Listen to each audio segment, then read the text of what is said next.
to share and to experience their joy in one another. But they also recognize that there are others not here whose love has been both a guide and a blessing for them. Amy is thinking in particular of her grandparents, Milton and Mildred, her grandfather, Joseph, her Aunt Rose, her Uncle Yogi, and her cousin Daniel. Ryan misses the presence of his grandparents, Margaret and Kenneth, Margaret, Virginia, and Patrick.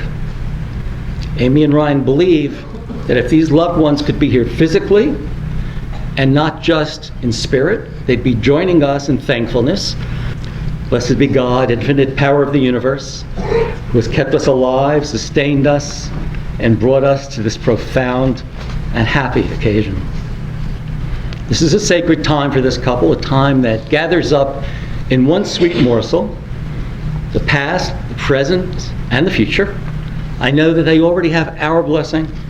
Let's then call upon the one who's the third party in any holy partnership to bring wisdom to this couple, to bless them, and to thereby strengthen and preserve their relationship. To do that, we'll use this poignant reading that they have chosen from The Velveteen Rabbit. "What is real?" asked the rabbit one day, when they were lying side by side near their nursery fender before Nana came to tidy the room. "Does it mean having things that buzz inside you and a stick-out handle?" "Real isn't how you're made," said the skin horse. "It's a thing that happens to you. When a child loves you for a long, long time, not just to play with, but really loves you, then you become real."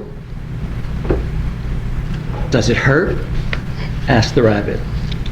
"Sometimes," said the skin horse, for he was always truthful. "When you are real, you don't mind being hurt." "Does it happen all at once, like being wound up?" he asked, "or bit by bit?" "It doesn't happen all at once," said the skin horse. "You become. It takes a long time. That's why it doesn't happen often to people who break easily, or have sharp edges, or have to be carefully kept. Generally, by the time you are real, most of your hair has been loved off, and your eyes drop out, and you get all loose in the joints and very shabby. But these things don't matter at all, because once you are real, you can't be ugly, except to people who don't understand."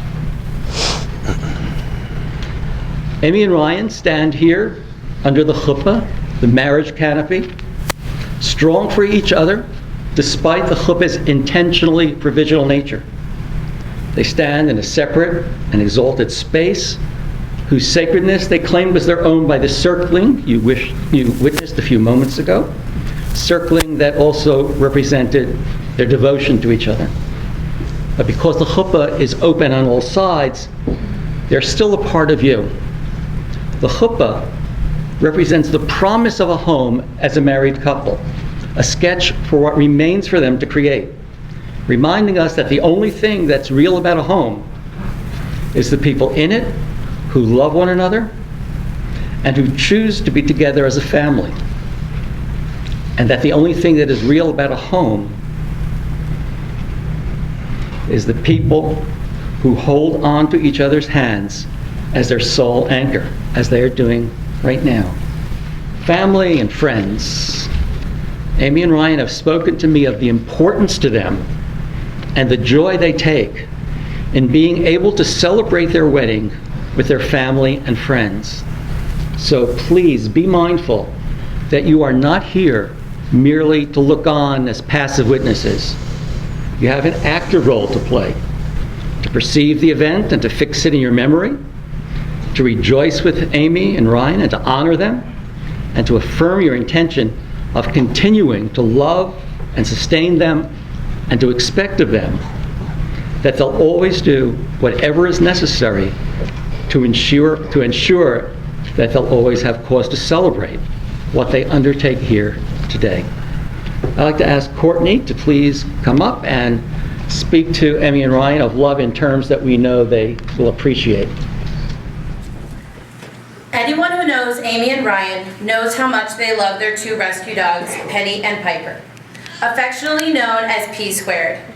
However, Penny and Piper both love to love too much, and with so many new people here to share their love with, things could get complicated. But they are never far from Amy and Ryan's hearts, and as such, they have selected the reading, Falling in Love is Like Owning a Dog by Taylor Mali. First of all, it's a big responsibility, especially in a city like New York City. So think long and hard before deciding on love. On the other hand, love gives you the sense of security. When you're walking down the street late at night and you have a leash on love, ain't no one gonna mess with you, because crooks and muggers think love is unpredictable. Who knows what love could do in its own defense? On cold winter nights, love is warm. It lies between you and lives and breathes and makes funny noises. Love wakes you up at all hours of the night when it needs. It needs to be fed so it will grow and stay healthy. Love doesn't like being left alone for long, but come home and love is always happy to see you.